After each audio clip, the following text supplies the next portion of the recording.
guys, thank you so much for coming by. Thank you. Anthony and Ian, appreciate you stopping by. What's happening? Tell me all the things. Oh man. Just bought back a company that we created when we were wee little lads that we sold, and then we bought it back. We got it. It's ours again. Yeah, we felt like owning it again. So it's pretty fun, selling your company for $0 and then buying it back for not $0. Yeah. It's pretty much the sickest business move anyone's ever made. I mean, you sold it for $0. Essentially. No. I know it wasn't $0, Well, but it in was the grand stock. scheme, It was stock in a company that then suddenly no longer existed. So Essentially. Whoa. Zero. Yeah. What's interesting, so what made you think that, all right, we need to buy this company back? I think that Smosh holds a special place for a lot of people. And, Anthony and I had reconnected, and we were talking a lot about Smosh and what we could do with it, but we didn't feel right coming back and doing sketch comedy again together unless we had complete control of it. And so that's why we're like, okay, we either need to buy this thing and control it, or I don't know, just not. Yeah, reconnecting was a big part of it. But what drove, because I had left 6 years ago, Ian stayed on, and one of the things that drove me to leave was feeling like, because we had sold the company 6 years before that, it was feeling like there wasn't, because we didn't have any ownership in it. It felt like all the things that we were building toward, all the time that we were committing to work on all these projects, it felt like whatever happened after that was kind of just so up in the air. It felt like the time that we committed needed to be towards something that we owned. Right. Was there ever an instance when you guys were working for said company, wasn't necessarily yours anymore, but they were making moves and doing things that you were thinking to yourselves, we would never do this? I mean, I think in hindsight, definitely, but in the moment, I mean, the internet was such like a crazy new place, and a lot of the stuff that we were doing hadn't really been done before. So there wasn't really much of a precedent to follow. So just kind of like, yeah, sure, we'll do a movie. Yeah, sure, we'll do a magazine. Yeah, sure, we'll do a mobile game. And it was all just kind of like these things that we saw as opportunities. But nowadays, I feel like now there's more of like a precedent for what works for creators. And you can go like, okay, that's a waste of time. That's a waste of time. That's good business. I should not do that. It's not just throwing things against the wall to see what sticks. Which is what it was in the past. Yeah, yeah. A lot of the things have been done before, so you kind of look at the evidence and say, is that worth committing your time to? Is it worth pulling yourself away from the things that you know are working and just trying? I mean, we tried like 50 different side projects all at once, it felt like. And yeah, we were just spread thin, so thin that I feel like we couldn't even take a step back and say like, is this a good decision to work on this kind of thing, to devote our time here? Anthony, was that exhausting? Yes. Which is what drove me to leave. I left in 2017, and it wasn't like I fell out of my passion or the love that I had for the brand that we created together. It was really like I was so spread thin. I felt like I had to be working constantly to keep everything kind of in line with my vision for where the company should go. And if I let go at any moment, the ship would just like sail on its own, completely out of control. So yeah, it was exhausting. Eventually I was like, I got to just step away. At what point did you guys come together and think to yourself, well, I want to know, when you left, did you guys keep in contact? A little bit. It was like here or there. It was friendly. It was like, so Anthony and I have known each other since the 6th grade. Right. So we were friends first, and then this YouTube thing kind of popped the heck off. I'm trying to censor myself. Yeah, thanks. Thank you. You can say pop the hell off. It popped the heck off. Ian, just say it got so freaking lit. It popped the heck off. It popped the heck off. No cap, dead ass. Wait, no. Don't say it's fine. So, in 2005, it just kind of happened, and we just kind of we went along for the ride. I forget where I was going with that. There's quite a tangent. I lost track because I was thinking about how I just said no cap. Oh, that's true. Yeah, that threw me off too. He was asking about if we kept in contact. Yeah. Oh, yeah. So we started as friends, and then it kind of morphed into like a business partnership. Yeah. and then the business became more important than our friendship. And so by the end, when Anthony left, there wasn't much of a friendship left. Yeah, and what I always say is because we started working on this thing full time, all of our energy toward this project, which ended up being this company, Smosh, our emotional intelligence kind of froze in time at that point, which was 17 years old. So it felt like we communicated like 17-year-olds, and we never learned how to do anything beyond that. As business partners. Yeah. Communicating as 17-year-olds. Yes. Basically, yeah. Like we didn't have like a good form of like communication, like, you know, any sort of like way to confront each other on stuff. Right. It was just like very passive aggressive, or just maybe don't mention anything that might cause any kind of disruption to what we were doing. Which you realize in business doesn't work.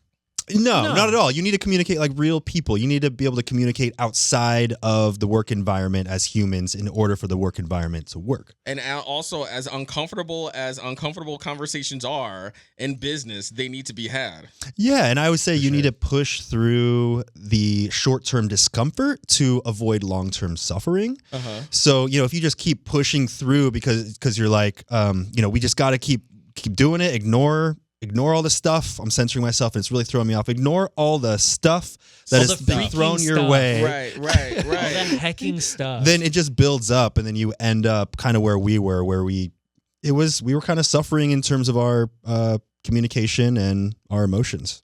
It's interesting when you go into business with one of your friends and how the friendship really does take a back seat because totally how everything that's going on around it.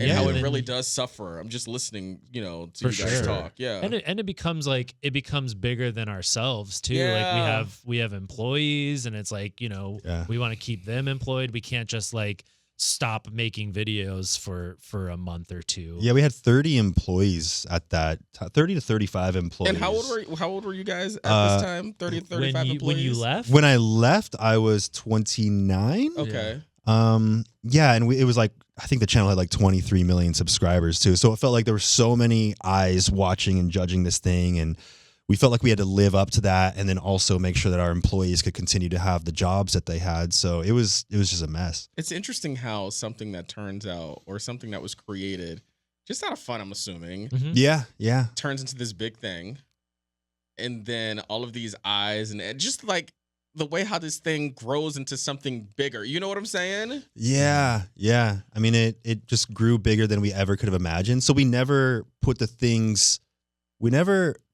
put our effort toward making sure that it remained fun, because we didn't have any idea that it was going to become something so much bigger than ourselves. Right. So it felt like it just became all about work at some point. Yeah, and also like being that, you know, we started in 2005, we had seen so many other channels come and go.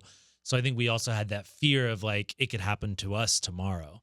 Mm-hmm. So our focus was always on like staying ahead of that, and like, you know, staying relevant, keeping the views up, you know, just keeping it alive so that we didn't become, you know, one of the channels that we've seen, one of the many channels we've seen kind of come and go. It kind of felt like you always had to keep pushing through that time period just to get to a point that you would be okay. But it turns out there's never a point when you just feel like the company's okay. You're always feeling like you have to fight to keep that momentum going. Right. How do you feel when people say that you guys were the original content creators?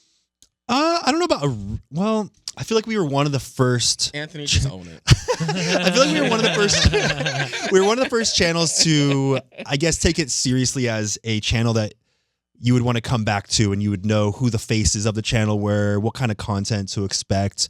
And we spent a lot of time curating our stuff to make sure that it was up to our standards, which were quite low at the time, but still it was. It's funny to like think back to like those videos and being like, we had standards. We had standards. Yeah, there's clearly standards. Yeah, but I mean, we were definitely like one of the first like YouTube channels to, you know, turn making YouTube videos into a career. Definitely. Yeah. It kind of became a content machine. We might have been the first to kind of do the whole like turning a YouTube channel into a brand, or like a creator-driven brand, and not like a company-faced brand. Yeah, because most of the channels were like, I'm a weird person sitting in front of a webcam, or cat videos. We were two weird people sitting in front of a webcam. I do kind of miss those days though, because it was just like so. I won't say I miss those days, but You're nostalgic for it. The content was so. The only purpose of that content at that point was people just doing weird things. Where now it's like so clear that like a lot of the people that are doing really well on YouTube had a strict mission of like running YouTube as a business. Mm-hmm. And like some of those people you talk to, it's just like a little draining because you could tell like all they care about is just the business aspect of it and not like actually creating content or creating art. They're just like, there's like, yeah, man, like I got this much money. Like at the last VidCon I went to, I had people just like brag to me about how much money they made on Snapchat. And I'm like, cool, dude. Like, people walk up to you and like show you their account, say, look how many subs I have. Look how much money I made. Like they'll show you that stuff. And I think that they assume that's what everyone's in it for the numbers and the money and the accolades and all these things. But yeah, at one time, early YouTube, it was about creating entertainment. It was about, making short, little, fun, silly things, and not so much about the business side of it. Can I just say I really miss the early days of Al Gore's internet? It was so much better than what we have not so much better because I don't want to sound like different. that guy. Yeah. It was so different because now I feel like people really do the most online just so they can get a like and just so they can get a reaction out of people. And it's the dumbest stuff. I feel like people are learning the algorithm and what the algorithm wants. And it's like it wants high retention rate. It wants high click-through rate. You got to keep their attention. So people are doing as big of a thing as they can to keep people there, to keep them to liking the videos and like raising the engagement. And that's the type of stuff that does really well. Stuff that spawns some kind of discussion or some kind of strong emotion. I feel that. Yeah. And it's not always positive. Absolutely not. No. But and if you are taking time to comment on something, good or bad, it's still beating the algorithm and it's still pushing it up to the top because clearly, you know what I'm saying? Mm-hmm. Do you guys ever look back or look on things now and you're back in my day, this would never fly? You know what I'm saying? I feel like back in my day, really, I thought that I would never get to that point, but it really does feel like that now, even though we've only been here for 18 years on YouTube. It's an entire generation difference, and it feels like every 3 or 4 years now, everything is different. I remember when YouTube didn't have ads. Me too. Yeah, we were one of the first 10 channels to be brought into their monetization program. Get out. And when we started displaying ads on our videos, we were so nervous about the things that people would say. We knew that they would call us sellouts, and they did. But we were so scared of it that we didn't even enable them on our newest videos. We were like, oh, we'll enable it on the library content, not the new ones. Someone that we were working with was like, hey, you should just give it a shot. Even though it was a little tiny lower third ad that popped up, all you have to do is press one little X button and then you're done. No more ads popping up. We were so nervous about that. Someone convinced us to turn them on, and then our ad revenue tripled, quadrupled, and we're like, oh wait, you can make money. You can make money from creating content, and you can put it back into hiring people, buying more equipment, and that's when it really started to become more of a company. Do you guys ever? I guess the question is, what is the goal for the company and what you guys do? Yeah, I think there's a few goals now. I think that one of our first missions was to turn Smosh into a brand back in the day, and we were thinking sort of styling Smosh as a sort of digital Saturday Night Live, getting other funny people in, and expanding Smosh in that way. I think another thing that we've seen, that Anthony and I have seen over these years of him being a part, is how much Smosh resonated with people, or they grew up on Smosh. Maybe they learned English watching Smosh videos. So now it's we're also trying to honor those people with the sketches that Anthony and I are creating now. We're still not trying to do complete fan service towards the OG watchers, but yeah, honor them, respect them, but then also try to create some new sketch comedy. Yeah, we have 3 different channels right now. One that's centered around gaming, one that's It's called Smosh Pit, and it's centered around a group of unscripted. Yeah, it's unscripted. It's a group of people hanging out together, having a good time. And then we have the main channel where we rebooted doing the classic style Smosh sketches. And the word that we use to describe the main channel sketches that we're doing now is joyful absurdity. And we came up with that term as silly as it is because we went back and looked at all the old content that we made. I kind of started keeping track of all the things that people said about the way that it resonated with them, the way that they felt having inside jokes with their friend. You know, people would show up to our meet and greets, I'd remember, and they would have these inside jokes with them and their best friend. And people would say like, I remember those times it felt like the world was okay. For some reason, this type of silly content, it didn't take itself too seriously. It made me feel like everything was a bit more okay in the world. And that's kind of the goal that we went in with creating the sketches. And then we realized that sentiment also applies to our other channels as well, regardless if it's the sketches or the unscripted stuff. But I like to think that, or at least I have the goal or the mission to create stuff that leaves people feeling like, I don't know, this sense of everything's maybe a little bit okay. You know, the world, I feel like, has seemed so dark and scary for a long time. And it's nice to have a place on the internet where you can feel like you leave from that situation, from watching that content, feeling a little bit better. Just some silly, dumb stuff. It's just silly, dumb stuff. I think that's why I told somebody earlier that I am a 15-year-old boy at hand. And that's why I feel like I spend a lot of time just watching YouTube. It's just like mindless. And like how you said, there's a lot going on right now. And the last thing I want to do, I don't want to say the last thing I want to do is think, but essentially that's the last thing I want to do if I'm watching TV is think about what I'm watching. I'm just trying to laugh and have a good time. Yeah, it's nice to create stuff. You know, every once in a while we'll sneak in little messages that do have, you know, something. What? Some bigger Education? meaning. Some bigger meaning attached to it. In there.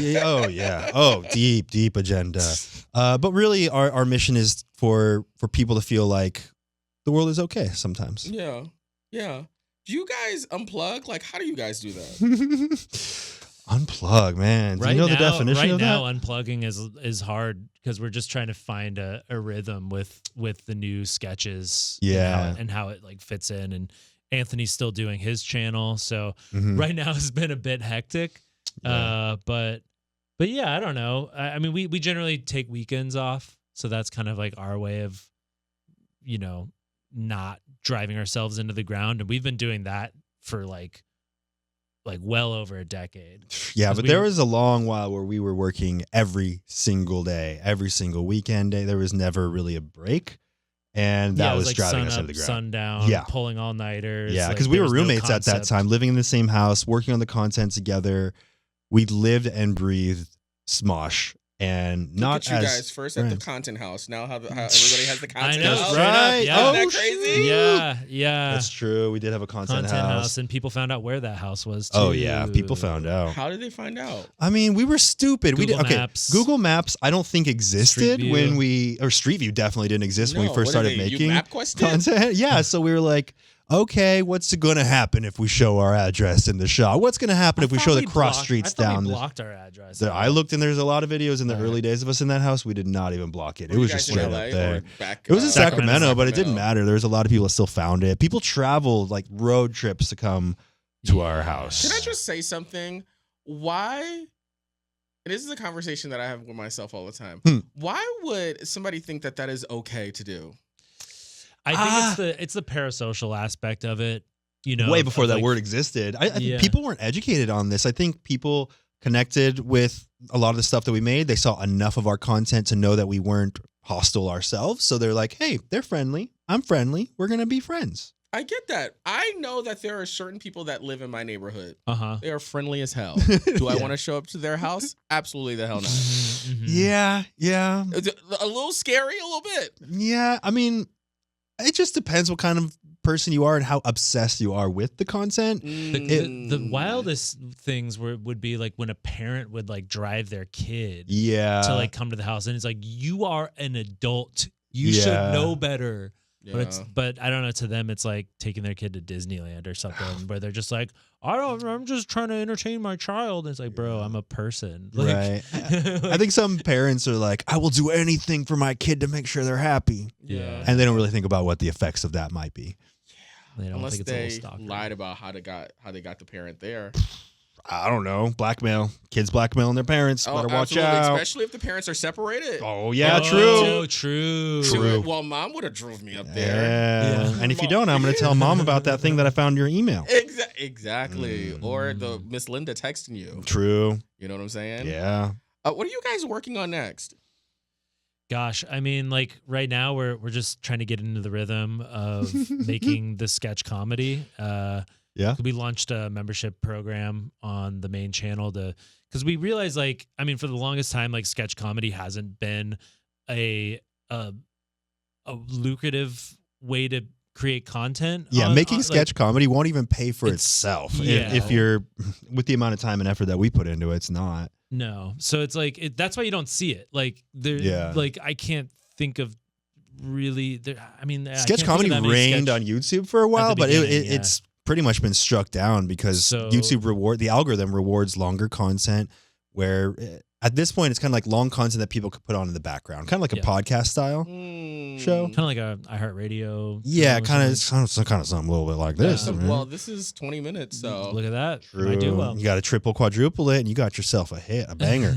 Quadruple it? Yeah. I can't do that math. What is that, an hour and 20 minutes? Yeah. Yeah, you got it. It's almost a movie, a film, featured like film. I film. gotta jump on air in a minute. True. Listen, I can talk to you guys all day, but first of all, do you want to be here? And number two, like, it's a nice place. Yeah, I'm feeling good. Yeah, I'm feeling pretty good. Air temperature is perfect. The air temperature is perfect. Mm-hmm. Well, we got your writer, and we made sure that it was perfect. Yeah, thank you. I specified 69 degrees only. Guys, it was a pleasure. Thank you so much for stopping by. Thank you. Appreciate it.